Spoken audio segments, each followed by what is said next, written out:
Dynamic Store.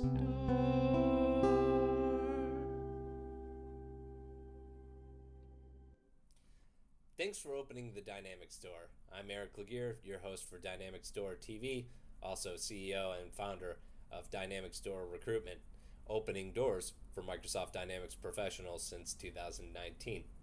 While this webisodic open dialogue series focuses on the platforms, perspectives, and personalities that keep the Microsoft Dynamics channel moving and grooving, it also does serve as a little bit of marketing for our services.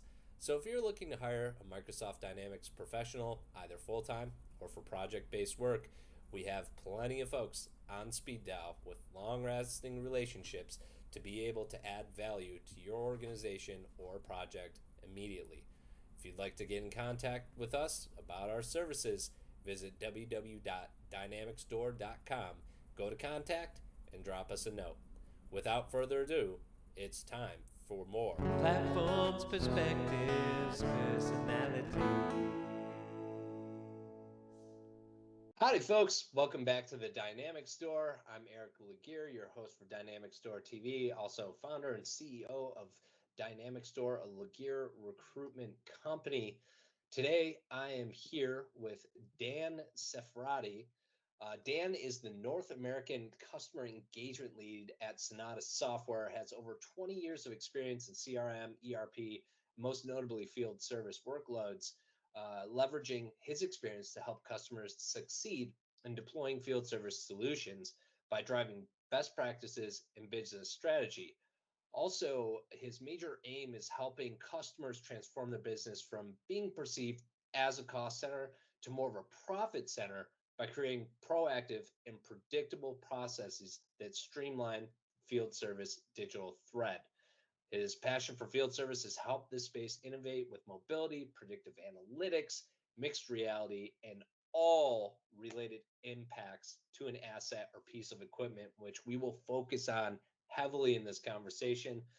I'd like to add that personally, field service is one of my favorite, if not the favorite platform for me to discuss and have conversations with my candidates and clients alike in this space. Dan, what a treat to have you on the show. Welcome aboard. How are we doing today? Eric, fantastic, and I really appreciate the opportunity to be here. And you're talking about one of the things that's just been a passion of mine for the last 20 years. So happy to be here. And good morning, good afternoon, and good evening to the folks out there, wherever you may be.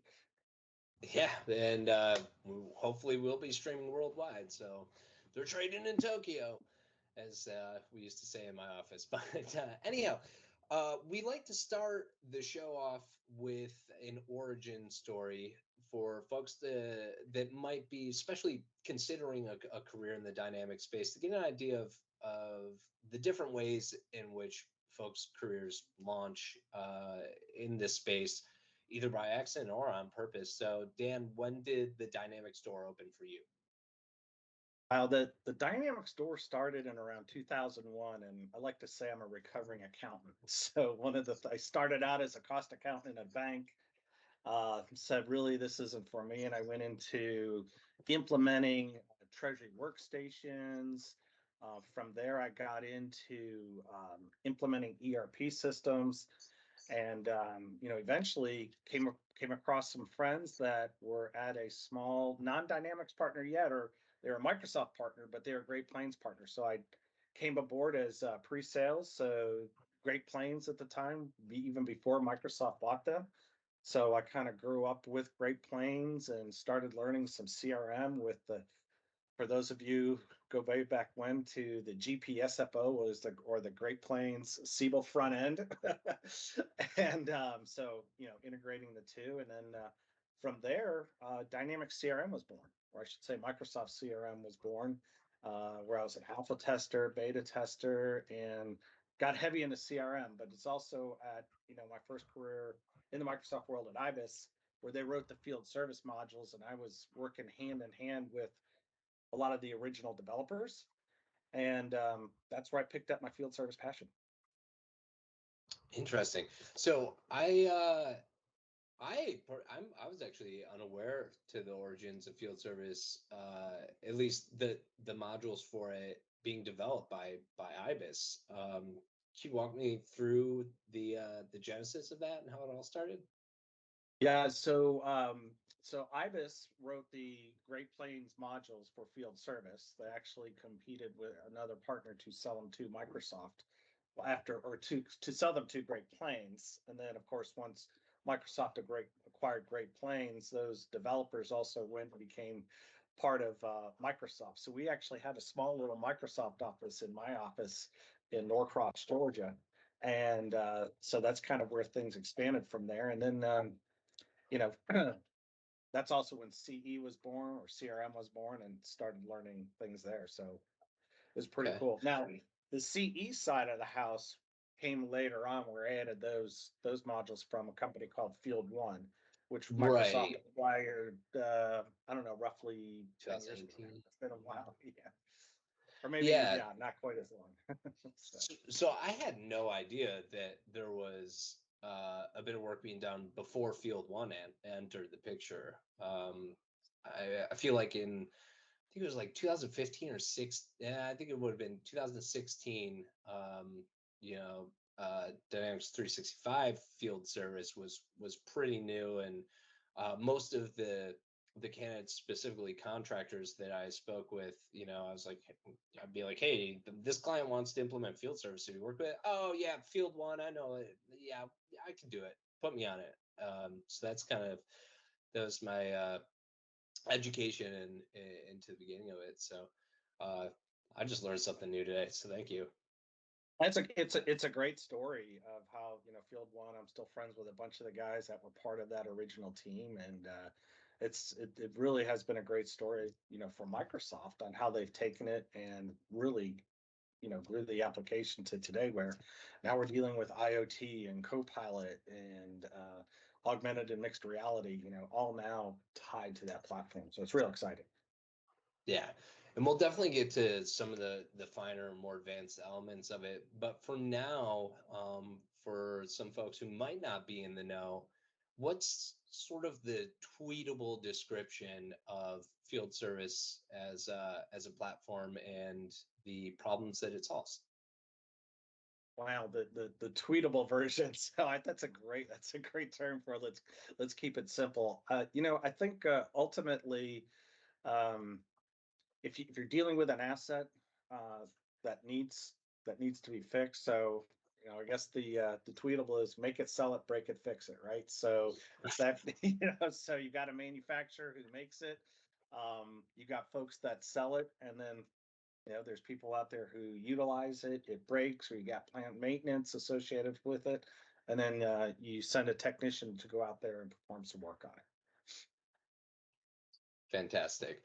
And what would I mean, field service projects can come in various shapes and sizes, but is there sort of a typical field service project that you could describe? Like, what are mostly the same challenges that all your clients face?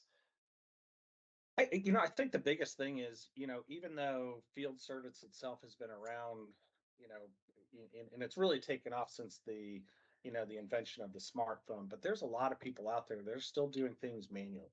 Uh, Manual tablets, getting their work orders, a lot of paper still, a lot of whiteboards when it comes to scheduling, or a lot of Excel spreadsheets when it comes to scheduling. So it's really some of the basic blocking and tackling of, understanding, just what your customer's install base is. So oftentimes I walk into a customer or prospect, like, we don't know who owns what version it might be, and then where is it located. So that's one of the biggest things. The other is, providing the right tools for the technicians. There's been a term called the silver tsunami. So where you have a lot of folks who have been doing this stuff for a while, and they're starting to age out of the workforce. And one of the things that's harder to do is get some of the younger folks into some field service work. So it's, what are some of the tools to bring folks into it? And so that's causing organizations to upgrade their existing systems, make it more user friendly for the technicians, provide an environment that's easy to learn and train on, And then from a customer perspective, or organization perspective, what are your first time fix rates? Meaning, do I have to send somebody back out there either because they didn't do it right, they didn't have the right skill set, some other things where we get into the servitization of assets, meaning, as Microsoft or Salesforce have gone to a subscription model, can we have some sort of subscription model for equipment? And in that regard, how do we, make sure we're providing the right uptime? And that's where IoT comes into play, to making sure that, hey, this piece of equipment is staying up. So those are some of the biggest things that I'm hearing is, technician usage, the ability to, get the right tools in the right place, and uptime. Some other things that are also, contract attach rates. If you sell a piece of equipment, did you sell an agreement with it, so that, hey, we're going to come out, once a quarter, twice a year, whatever it might be, as part of all of that. Yeah, that was, whoo, there's a lot there. And I feel like there are at least 3 or 4 different topics you hinted on that could be an entire episode worth of conversations. And one, going back to the silver tsunami, and there's a growing, uh, not so much concern, but a conversation surrounding, in the world of tech, surrounding the concept of digital natives and analog natives, right? And you mentioned the silver tsunami of folks that were used to working this pen and paper, whiteboard, analog world of organizing things. But now, as this next generation is taking up and solidly occupying most of working America, that are digital natives, and used to navigating and solving problems digitally, how has that sort of shifted the way in which technology consulting is working, either with the change of users, or even just adaptation at the end? Or not adaptation, sorry, adoption. User Adoption, adoption. yeah, user adoption. Yeah. So Yeah. I'm gonna I'm gonna recall a time that I met with a prospective customer, and because everything was so manual. But and I'm going to go back to that reference I said about, how the smartphone has really kind of changed a lot of things. And the comment from the customer was, you know what? I go home, it's the Jetsons. So I've got everything at his fingertips. I've got these apps. I've got all these easy things that I can do. I come to work, it's the Flintstones. Everything's on tablets. I'm writing stuff down. Like, we need to get our organization to where the Jetsons are, or, maybe not flying cars yet, but at least getting, a little bit into that digital age where, we can start to be effective. And, you know, a lot of people are already using their tools anyways. If you can use the smartphone, then you can certainly, manage and create a work order and do some of those things that really digitizes, or that, completes that digital thread that, we talked about. Yeah, and it's sort of interesting because when you can't isolate some big players in what you just described, Apple with the iPhone, Microsoft with the personal computer, but then also all of the tools, like for instance, Word as a processor, taking over. Microsoft Word is the de facto word processor, taking over for things like Lotus Notes and stuff like that.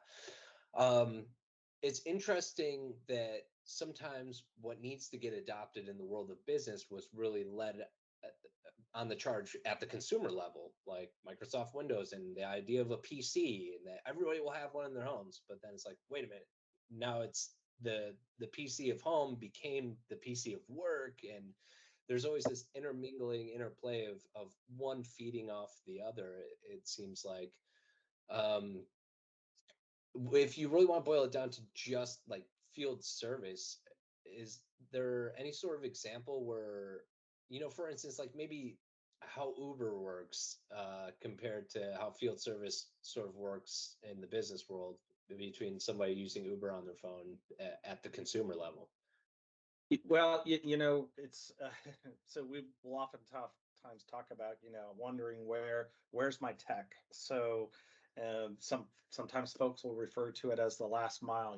As they're getting ready to come to see you, you know the consumer wants to know, hey, where is my technician, for instance? And Microsoft's done a really nice job of providing that capability where, hey, if I'm on my way, they can send a link. And so you kind of have that Uber type feeling of, hey, I can see the technician coming to me from, their last call, and I'm ready. I'm going to be ready for them. So to, help streamline, make sure that I'm ready. If I'm not, that's when I can then say, hey, you know what, something's come up. I need to reschedule. So that's going to also help organizations. So if for whatever reason I can't be available, something came up, which we all know does. So there's fires happening all over the place all the time. It allows them to take that technician and put them on another job and reschedule before the tech gets out there and says, hey, you know what? I can't deal with you today. We're going to have to reschedule. So you just wasted a ton of time there. So, that technology in the hands of consumer also helps organizations be more efficient in their scheduling and optimization of their techs and their teams. Yeah. And I think what you just described too, at least on the consumer level, and I think everybody, the folks watching back home and worldwide, has experienced this with some sort of service to an asset in their home. And I think most notoriously, cable companies, okay, we'll be out there between 2 p.m. and 10 p.m. on this day, right? And I feel like that range is there because there's a lot of asymmetry in the information that's shared between both sides.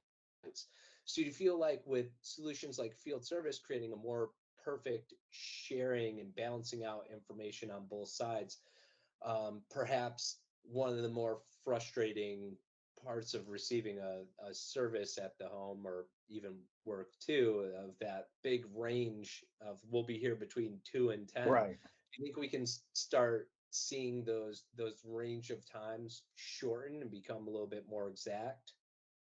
Well, yeah, and that's actually what, especially consumers, I'll be the first one to say, hey, you know what, if you're giving me a range, you know what, maybe I need to find a better option. And that's what the tools out there today, we're kind of a now society. I sort of need that information now with Google and Bing and all these other search things, get me the information now. you know I I can't plan 2 to 10.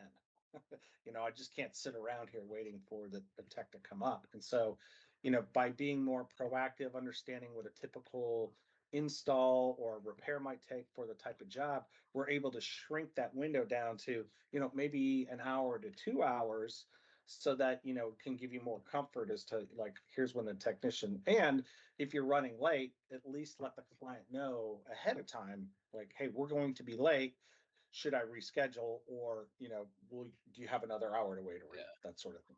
But communication right. is key, and I think providing that interactive communication to and from the customer is tremendous, and it makes them feel that, what, hey, they do care about me, and they're constantly keeping me up to date on what's going on.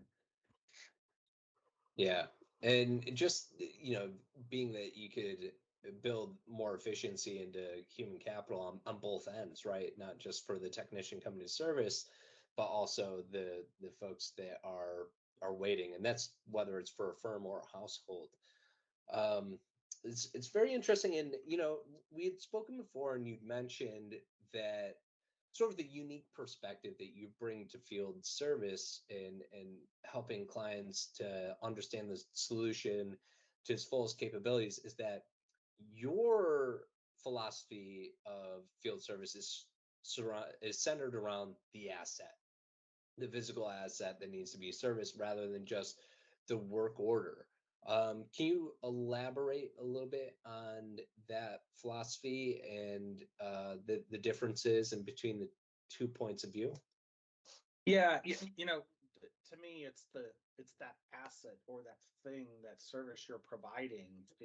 You sold this, and everything around it revolves around that asset. So it's kind of the hub and spoke. So if you think about, you sell a piece of equipment or you do a cable install with the boxes, whatever it might be, there's different things that need to occur. There's, you've got break fix, you've got preventive maintenance, returns, RMAs, basically the return maintenance authorization, knowledge, all of those things are important to that piece of equipment, the work order, and then scheduling and optimization to make sure that you've got, the work order, the right person, the right parts to go ahead and perform that work. So, and then also as part of that, the larger assets, things such as IoT, right? So for larger pieces of equipment or even smaller pieces of equipment, if you're connected and if you can be aware of something before it fails, for instance, if you got a temperature that's running high on a piece of equipment, if you hit a certain temperature, you might ruin the entire motor and that chiller could be shut down, which is, certainly you don't want. If you're a hotel, there's a wedding, all those things, it becomes a ripple effect. So if we can identify some things happening before it, um, a, a, a major event, that's where, providing service around that asset is really important. Everything else is kind of, secondary. And it's really why, you're in business. It's because of what you did, what you sold. Yeah. And with the IoT sensors too, it's this is kind of interesting.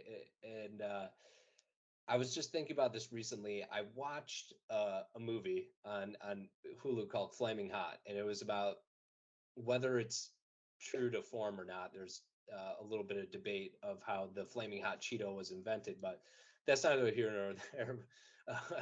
But there's a scene where the gentleman that invented the Flaming Hot Cheeto, he started as a janitor on the shop floor in the manufacturing facility where they make the corn puff Cheetos. And he finally had a point where he's talking to one of the machine engineers who had been there a million bajillion years, and they're standing on a platform in the shop floor, and he goes, "You hear that?" And he described to him the sound that one of the machines was making. He's like, "That means it's going to need a new bell in about X amount of time. I can just tell that. That's how many years I've spent here." Personally, I haven't spent a lot of time in manufacturing facilities, but I feel like, at least to me, there's a shred of truth to that, that oftentimes in manufacturing settings, there's a reliance on tribal knowledge of the engineers to just know the machine.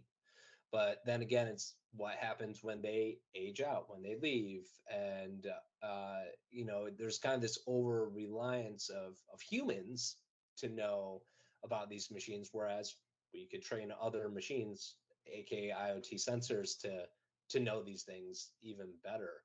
Do you think with that scene, what you've seen meeting with clients, is there some truth to that? That Yeah, the industry has a lot of people.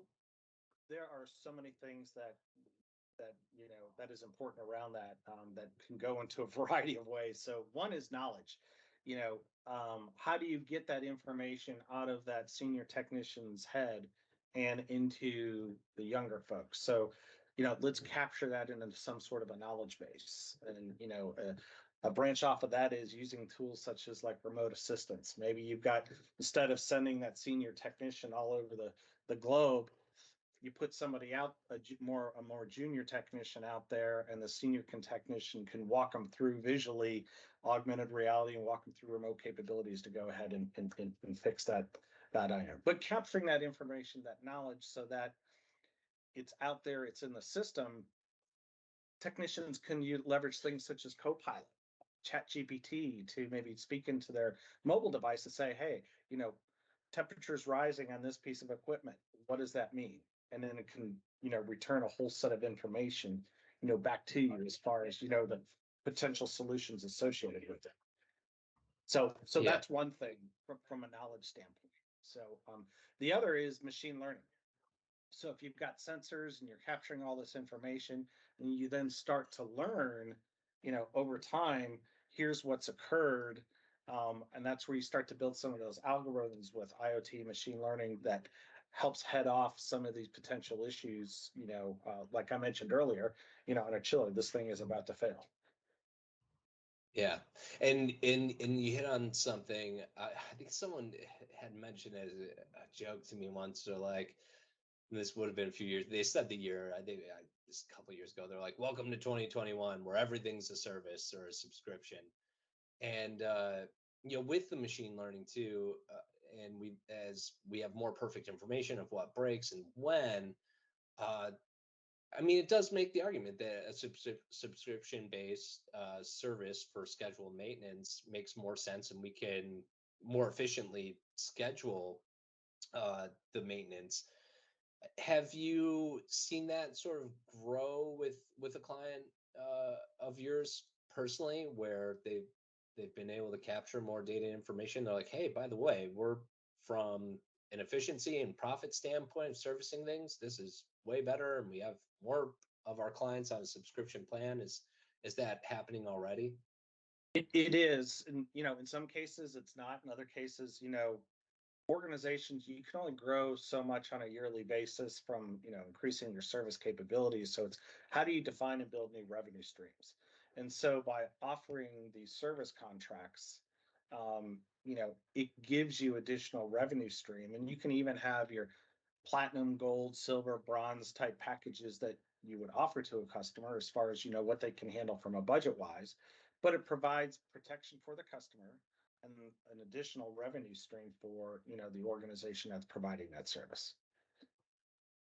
Okay. Yeah, and it makes me think, I don't share this with a lot of people, but I took a break from recruitment in the dynamic space for about 3 months, Okay. just to make sure.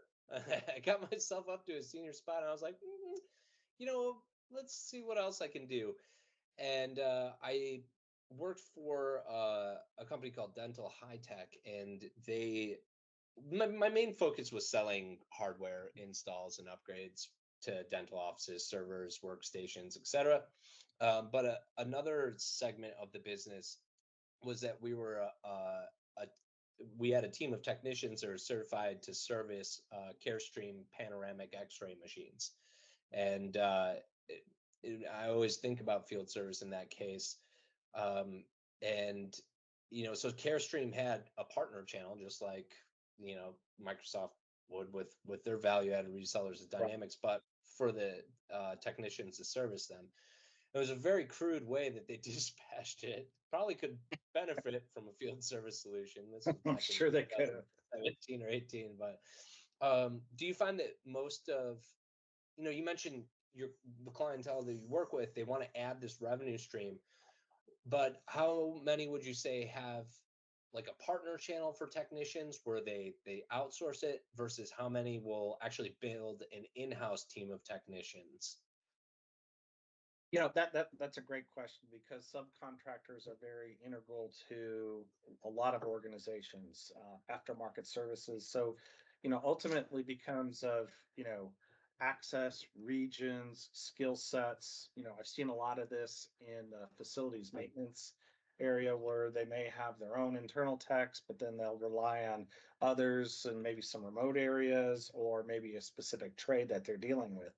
And so ultimately, all of this is, going back to finding the right tech with the right part, things of that nature. But also, hey, what's the margin that we're going to? So if I'm distributing or sending a contractor or one of my own folks, where am I going to get the higher margin, and so get the best bang for the buck on that? And so you want to make sure you keep your partners happy and divvy out the right amount of work in order to do that. But they're an integral part of an organization's growth when it comes to leveraging those services as well. Yeah. And so I guess the real answer there is sometimes it's an all of the above, and choosing in which way the platform is going to prioritize one is adds to the bottom line.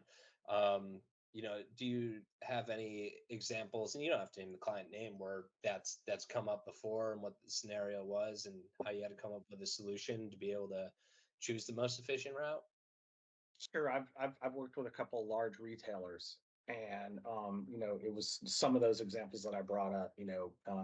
Location and trade are two of the biggest things, right? So you may not have a presence in a remote area in, maybe the Dakotas, for instance, and so that's where you're leveraging some of your technicians or some of your partner channel there. And then the others, would be trade. So if you think about HVAC. There's a lot of things from an EPA standpoint, making sure that when you take the AC fluid out, of that unit, how are you going to dispose of it, right? So and is that something that you want the liability for? So push that onto somebody else who specializes in that type of service. So a lot of it's going to depend, but that's how you can maximize your resources. Interesting. This is the first time that the kind of like regulatory aspect has come in, specifically from an environmental standpoint. And that's nothing that I ever considered before. Is it pretty common? And I mean, there's a lot of occupations out there that handle hazardous materials using field service. Is it a pretty common challenge that you have to kind of cook into the solution? It is. It is. So, the refrigerant example that I was talking about, you have to report on, what was taken out, the proper disposal of it. And then we'll go back to your medical equipment example. So from a forms and an FDA standpoint, you have to, any replacement parts that go into that piece of equipment, they're serialized, because if there's an issue, or if there's some sort of a campaign or a recall, you have to understand where that came from, what batch, what lot that was associated with it, in order to ensure that we need to go find those pieces of equipment where there's in order that the patient's not going to get harmed or hurt by what may have gone into that piece of equipment. Yeah. And I just thought of something else too, and it goes back to the beginning where you mentioned you tell people you're a recovering accountant, and that's a lot of, especially a lot of the ERP consultants I work with too. It's definitely mostly the case, at least especially D365 for finance folks. And it made me think the difference in users that you work with. For instance, say you're a D365 finance consultant, you're working with people on accounts payable, accounts receivable, actual staff accountants, you name it. In field service, what's the difference? Because you've worked both in both arenas, ERP and field service. Um, what are some of the major differences in the users that you work with, and the types of users, and what's on their minds, and does that affect your approach to working with them? I like to joke that I'm a recovering accountant, but the bottom line is, I think what's exciting about field service is that you kind of get the best of both worlds, because in service, you're dealing with parts, you're dealing with inventory. Those are typically your, back office ERP things. You're dealing with billing and invoicing. And your traditional CRM person who might just be dealing with either a call center or dealing with sales pipeline, they lose track of terms such as margin or markup and cost plus when it comes to items in inventory. And so I think that's what's fun about the best of both worlds. Back in the old days of Great Plains, I could just showing the FRX tree structure so I can get a trial balance or an income statement with the reporting tool just kind of got boring. But when you look at everything together, both from a customer service, trying to find an issue, how do we save from not having to dispatch a technician, through all the way through, managing your cost, your margin from a billing standpoint. And then when you deal with contractors, you've got that audit where the contractor submits their invoice, you got to compare it to the work order. So all those things really come together. And so there's truly a big financial impact throughout the process. So, and that's what I think is probably the best of both worlds, is you get to combine all that. But it's fun to work with each of those users, because you understand some of the pain that they're having, and it's very real, particularly on their day to day, because a lot of things are extremely manual. And so automate some of those things, like instead of using things from Azure to help compare what the invoice that came in, compare that image to what the invoice is. So to what the work order was showing, excuse me, can really Yeah. help expedite, an approval process and just deal with some of the exceptions. Yeah, that's it is kind of fascinating that I'm several years ago, I remember saying, how long is it going to take until computers are going to be able to look at pictures and know what they are? And it's scary, even on your own personal phone, at least with iOS, the Photos application, I can type in watch and it'll show me all pictures of watches that I have saved, or cat who funny enough, I don't know if you noticed, he did make an appearance and is sitting on my desk. I hope he was I on a did see shot. that tail kind of float. Okay, just a tail. Now he's staring at me. I've been holding him down with my hand. So you mentioned something too that I know is with the pictures, I have a software engineer friend who said no matter what, one thing you always have to remember when building software, people will always abuse it. And oftentimes I've heard of uh, field service, the technicians will take too many pictures and then upload a bunch of high resolution pictures that the system wasn't designed to handle that much data in pictures. They just like snap 20 pictures or something, they upload all of them. Is that a common occurrence or theme that happens often when they're completing a work order? You have to train them like, hey, don't upload so many pictures. Um, I guess if you really break it down, is they want to get on to the next job. So they like to do, take what they feel is going to be the most. However, the nice thing about in a tool called Azure Cognitive Services, when it comes to comparing those, it's getting thrown up into Azure, so it's not going to clutter your, for instance, CRM system.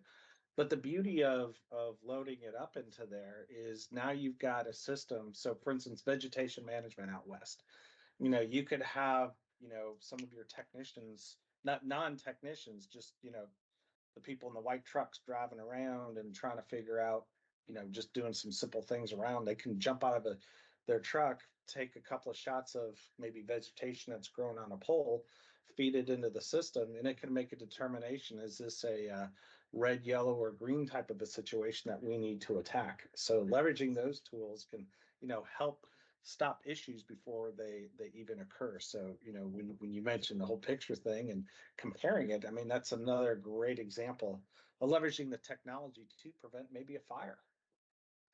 Wow. Wow. Okay. So, in my mind, I'm always thinking field service in terms of manufacturing and home residential services, utilities, uh, are kind of obvious. With construction, sure. Agriculture, though, that's pretty fascinating to me, that I didn't think about. How we can make better informed decisions about even remotely on what's going on with the food we grow, whether they're infected with pests or need more water, more nutrients, less nutrients based on what they look like. You don't necessarily need an actual expert out there. Um, eh, is it an area of growth for Microsoft right now, or is it a vertical that they've already been solidly working It's with? it's actually so a lot of their, where we're really seeing this is in utilities. And so it's definitely an opportunity for growth for Microsoft. And that's where you can actually apply. I've partnered with a company called Satellytics. These guys are fantastic. But what they can do is they can get satellite images of this stuff and feed it in and make a determination. And just when you're talking about, even from a soil standpoint, what makes up the components of that soil, looking at water, determining, are there any contaminants in the water? Do we need to get out there and send somebody to go take a look at it? So there's, or oil leaks, things of that nature, helping understand, hey, we've got a leak over here. Or methane management. Everyone's, when you get, as we start to get into, everyone's trying to be carbon neutral, sustainability, how do we take care of the environment? Those are all some of the things that are important to, um, managing the business. Yeah, and not it's interesting how we've sort of grown into, sure, we're solving business problems with this solution, but there's some larger overarching issues that we can help to alleviate, right, from an environmental standpoint, and enhancing and making everybody's lives a little bit better in the environment they live in.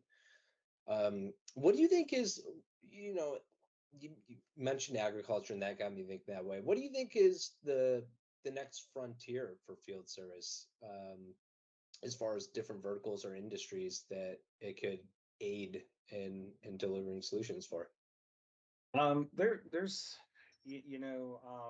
if you think about insurance agents, right? So scheduling, you get in an accident, or there's hail damage on your roof.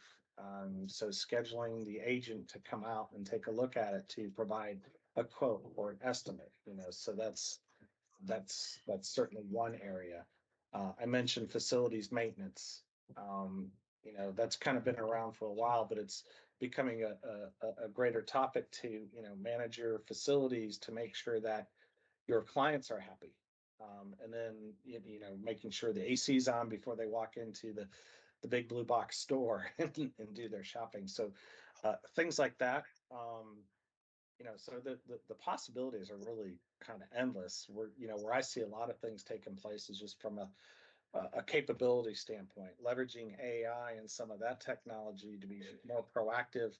Um, you know, Folks have gone from reactive, which is break fix, to uh, predictive to prescriptive, right? If you think about that evolution change. So, how are we going to be more prescriptive as to the type of service, and not just the type of service, but how are we going to make sure that we prevent any failures and providing that constant asset uptime, right? How do we keep that thing running with limited disruption, or at a minimum, any catastrophic event, maybe a little piece could, prevent, a whole chiller from, being down or being destroyed where you have to replace it. Yeah. Uh, Back to the asset again. I see what you did there. It's all about the asset. That's right. Fantastic.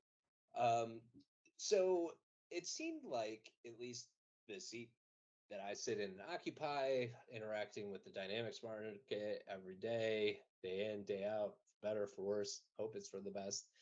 Um, there was a huge demand for field service consultants, solution architects, the latter half of 2020, all through 2021, beginning of 2022. There were not enough skilled field service professionals out there to go around.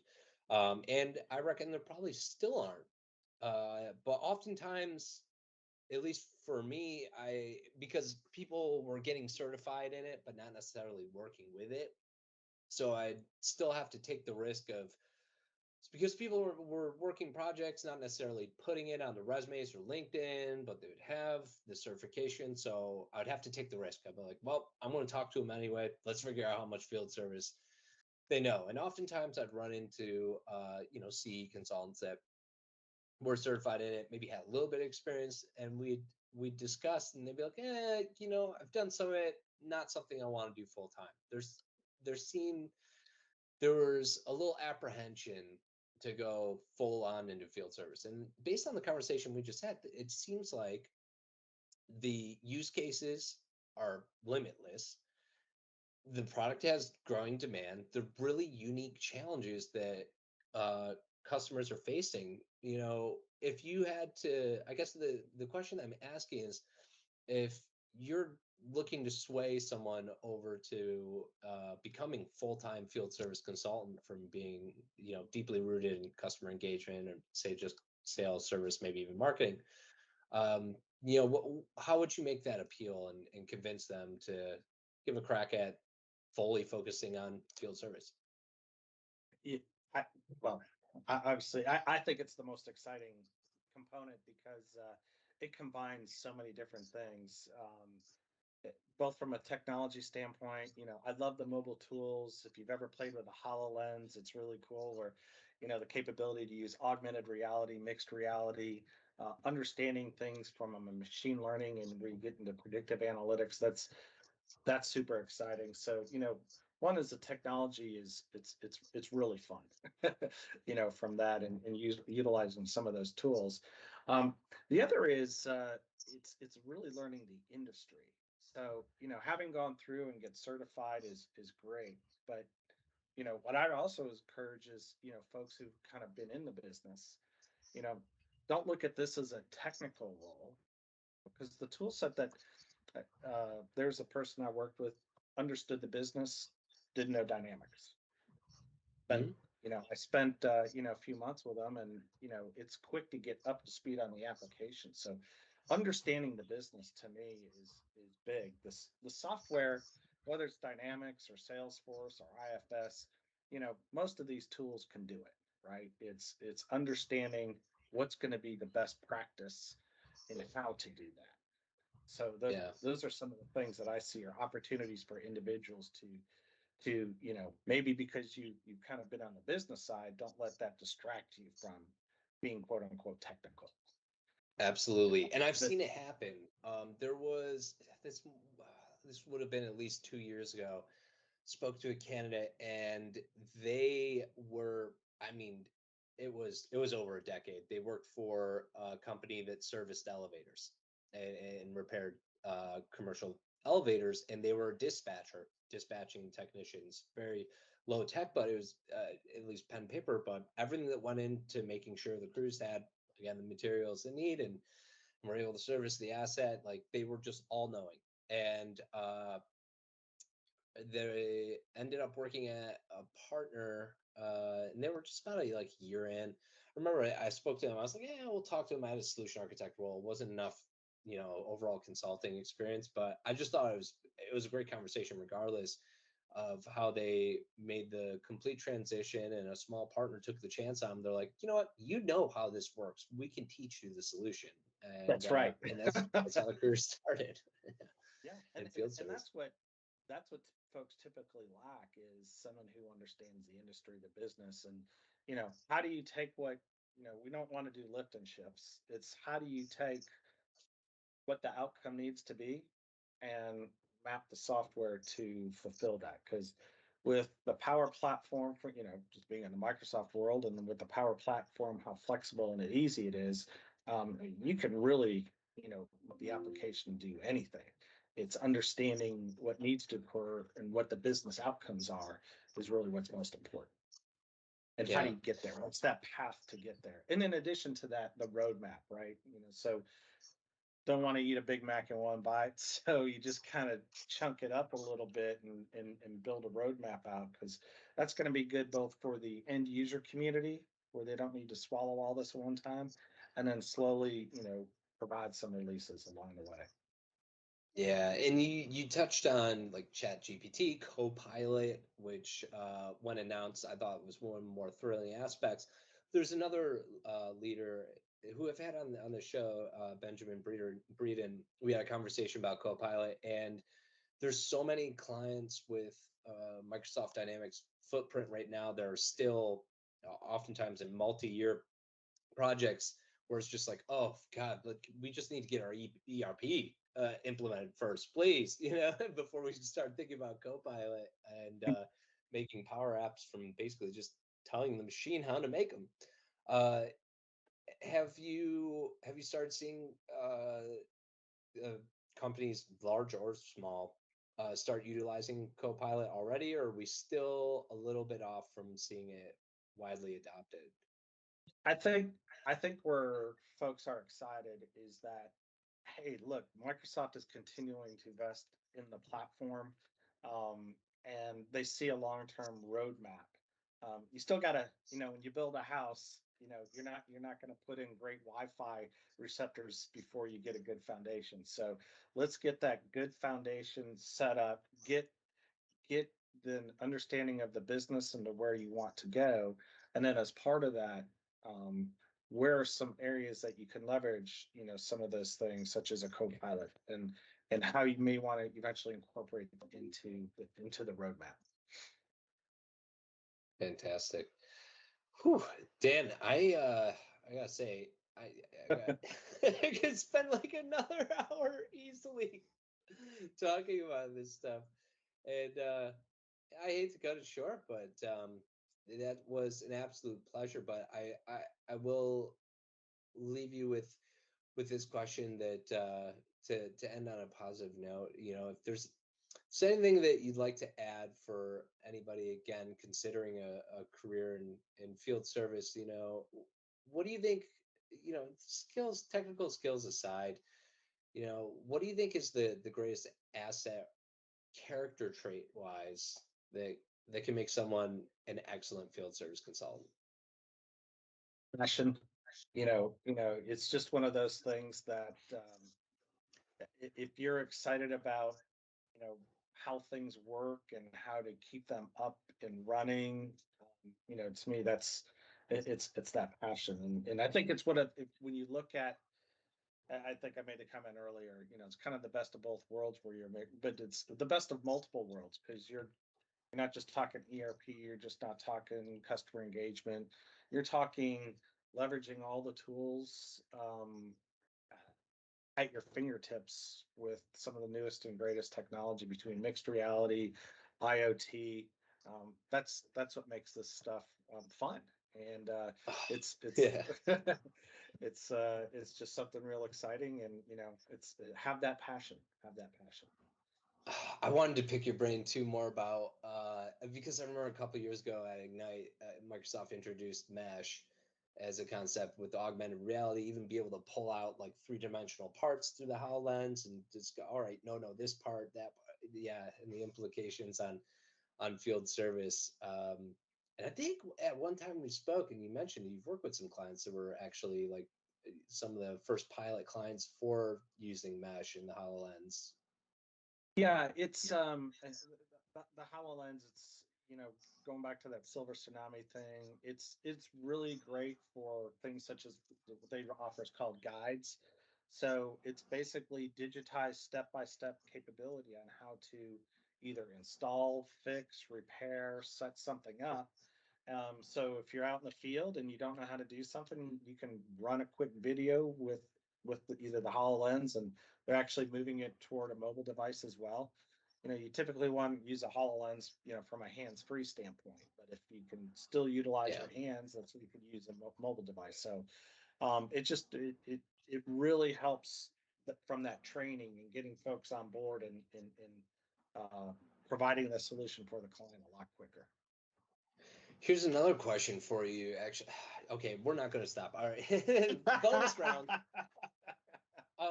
Because it goes back to the beginning of our conversation too, where we're talking about these huge hegemonic forces in tech that business or consumer, and Apple had just announced its kind of augmented reality headset. Shame on me, I'm not a huge Apple fanboy. I mean, I have an iPhone, but they have a headset, kind of glasses. Is it like Apple glasses or something? I don't know.